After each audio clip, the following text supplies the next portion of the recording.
મારા કિચનમાં તમારા બધાનું સ્વાગત છે। આજે હું બનાવી રહી છું ટામેટાની ચટણી। તો ટામેટાની ચટણી બનાવવા માટે મેં 3 ટામેટા લીધા અને ટામેટા આપણે લાલ લાલ કલરના જ લેવાના। પછી મેં એને કાપી લીધા, કાપી અને જારમાં એડ કર્યા। તે બધા જ મેં ટામેટા કાપી લીધા। પછી જારનું ઢંકણ વાંકી અને એને મેં પીસી લીધા। બસ આ રીતના આપણે ટામેટાને પીસી લેવાના। પછી કઢાઈની અંદર મેં લગભગ 3 થી 4 ચમચી તેલ એડ કર્યું।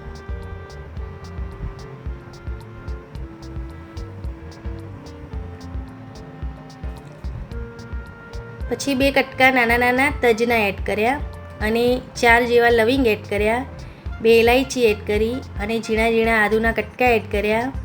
પછી 2 થી 3 કળી લસણ લીધી હતી, એના પણ કટકા કરીને એડ કર્યા અને 1 ચમચી વરિયાળી એડ કરી અને 1 ચમચી તલ એડ કર્યા। પછી ખજૂર લગભગ 4 થી 5 લીધી હતી, એને પણ અંદરથી ઠલિયા કાઢી અને ઝીણી ઝીણી કાપી અને એડ કરી। એ બધું જ મિક્સ કરી પછી મેં અંદર ઝીણા ઝીણા મરચાં કાપી 1 મરચું જેવું એડ કર્યું અંદર। પછી થોડી હિંગ એડ કરી, બધું જ મિક્સ કરી પછી થોડી હળદર એડ કરી, બધું જ મિક્સ કરી અને મેં એને હલાવી દીધું।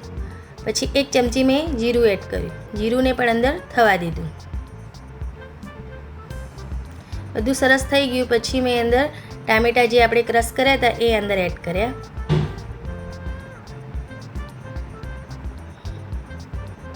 પછી થોડું મીઠું એડ કર્યું, 1 ચમચી મરચું એડ કર્યું અને બધું જ મિક્સ કરી નાખ્યું।